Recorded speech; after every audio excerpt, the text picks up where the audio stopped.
Hak seorang pelajar. Secara umum, hak dibagi menjadi 5. Hak pelajar dibagi menjadi 5. Yang pertama yaitu hak pengajaran. Yang kedua, hak berbicara dan berpendapat. Yang ketiga adalah hak berorganisasi. Yang keempat adalah hak pelayanan, hak mendapatkan pelayanan. Yang kelima adalah hak sarana pendidikan. Dari semua hak itu, silakan nanti kalian sebagai pelajar bisa mengajukan atau bisa memberikan atau berpendapat bahwa saya itu seorang pelajar memiliki kelima hak tersebut.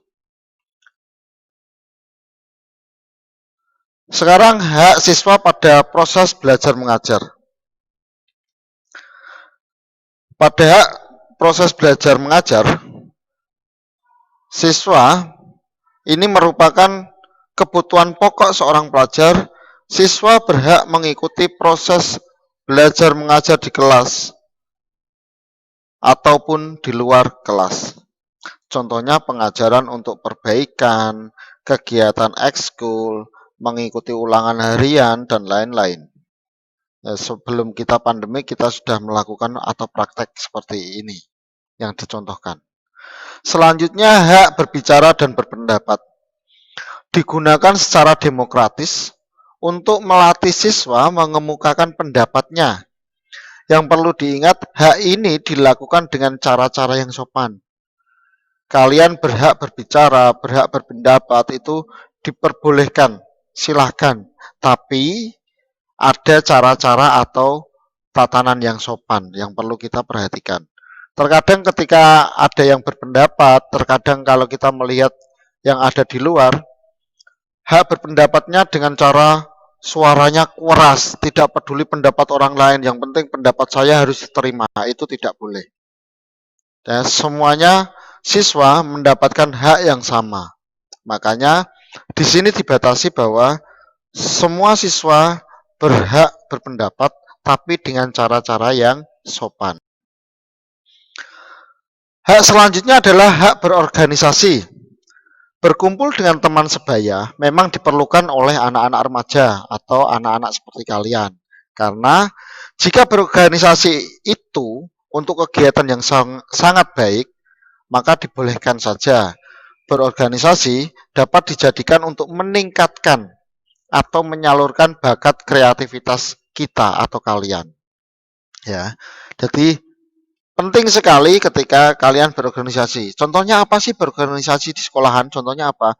Misalkan ikut bergabung pada dokter kecil atau UKS yang ada di sekolah. Kalau di tingkat SD mungkin ada. Yang kedua, bisa melakukan atau menjadi istilahnya pegawai, ya istilahnya pegawai koperasi. Ya bukan pegawai tapi kita membantu berorganisasi, nanti dikelola organisasinya. Itu di sekolah-sekolah yang lain sudah melakukan hal seperti itu.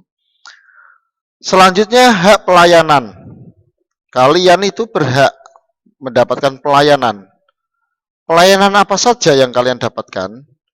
Ya, di sini dituliskan diharapkan bagi siswa untuk meraih kesuksesan itu kalian berhak untuk mendapatkan pelayanan administrasi, pelayanan bimbingan konseling untuk kesuksesan siswa. Di situ konseling maksudnya sharing kepada siapa, misal kepada kalau di kelas 5 boleh dengan saya, boleh dengan guru yang lain, itu sharing.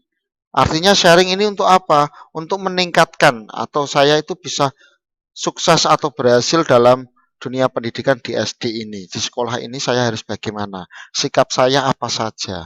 Nah itu yang perlu kalian dapatkan, sangat perlu dapatkan, dan itu wajib. Sekarang hak pemakaian sarana dan prasarana. Kalian semua atau siswa kelas 5 itu berhak memakai sarana dan prasarana. Kalian setelah mendapatkan haknya pemakaian, yang paling penting adalah menjaganya. Sarana dan prasarana, meja, kursi, AC, lampu, penerangan, proyektor, atau yang lain. Tapi kalian juga tidak terus memakai saja, tapi perlu ada. Selanjutnya yang kedua adalah hak siswa pada suatu pendidikan. Di situ dituliskan bahwa siswa mendapatkan sesuatu atau siswa boleh memberikan sesuatu atau meningkatkan atau mengikuti, ya, ini mendapatkan sesuai bakat, minat, dan kemampuan. Yang B mengikuti program pendidikan. Yang C mengembangkan kemampuan diri maupun memperoleh pengakuan tingkat. Maksudnya yang A dan yang B, yang C maksud saya, A itu ikut dalam ekskul apa untuk meningkatkan bakat, minat, kemampuan. Yang C, ketika kalian sudah mempunyai bakat, minat, kemampuan, kalian berhak untuk mengembangkannya, dikembangkan yang lebih tinggi lagi. Yang D, mendapat bantuan fasilitas belajar, beasiswa, atau bantuan yang lain. E, pindah ke satuan yang sejajar itu diperbolehkan, hak itu. Misalkan dari sekolahan satu pindah ke sekolahan yang lain, itu hak. Orang terus sekolahan, wah kamu nggak boleh pindah gini-gini, nggak boleh. Nah itu maksudnya. Yang F adalah menyelesaikan program pendidikan lebih awal dari waktu yang ditentukan. Itu sekolahan boleh melakukan kegiatan lebih fokus untuk, maksudnya untuk mengembangkan kemampuan diri siswa. Yang G, mendapat pelayanan khusus bagi yang menyandang cacat. Untuk yang maksud saya, untuk yang menyandang cacat ini maksudnya begini. Kalau sekolahan ini bertingkat, misalkan ya, tapi ada yang tidak mampu untuk berjalan misalkan. Ya, ya terpaksa memang tidak bisa naik ke tangga, tapi paling tidak untuk sebelum masuk ke sekolahan sudah ngecek lingkungan sekolahan. Ketika saya masuk ke sekolahan, apakah saya bisa naik tangga atau tidak, yang penting semuanya boleh dicek dulu, maksudnya untuk mendapatkan pelayanan yang khusus. Tapi secara logika, secara sejajar, siswa yang cacat dan yang tidak itu mendapatkan pengajaran yang sama. Ketika di dalam kelas mendapatkan pelajaran itu sama, tidak dibeda-bedakan. Maksudnya seperti itu.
Nah, sesuai dengan sila pertama dalam dalam LKS itu di halaman 24, sesuai dengan sila pertama Pancasila dan Undang-Undang 45. Pasal 21 pada undang-undang tersebut menyatakan bahwa ayat 1 menerangkan negara berdasarkan atas ketuhanan yang Maha Esa.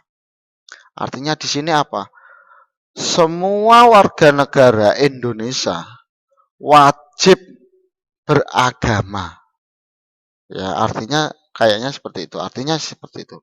Negara berdasarkan atas ketuhanan yang Maha Esa. Negara aja itu negara berketuhanan, bukan di negara Eropa misalkan itu ada negara yang tidak berdasarkan ketuhanan.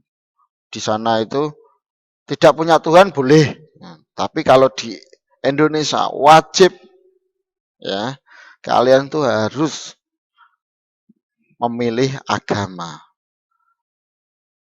Kita bersyukur sekali kita sekolah di SD Al-Islam, kita beragama Islam ya. Pada ayat kedua itu berbunyi negara menjamin kemerdekaan tiap-tiap penduduk untuk memeluk agamanya masing-masing serta untuk beribadah menurut agamanya masing-masing. Ini hanya sebagian contoh ya, contohnya ada dua, itu di situ ada sholat berjamaah sama beribadah menurut agama Buddha. Tapi sebenarnya ada Kristen ada. Nah, fungsinya kita menjaga apa? Ketika kalian artinya di ayat 2 itu ketika kalian sudah memeluk agamanya masing-masing dengan perbedaan agama, yang perlu kalian lakukan Indonesia. Nah, ini tanggung jawab sebagai warga negara adalah menjalankan hak dan kewajiban serta menjaga persatuan dan kesatuan bangsa agar tidak terpecah belah. Intinya ke sana. Jadi ketika pasal 29 ayat 1, saya ulangi, pasal 29 ayat 1 mengatakan adalah negara berdasarkan atas ketuhanan yang Maha Esa. Yang kedua,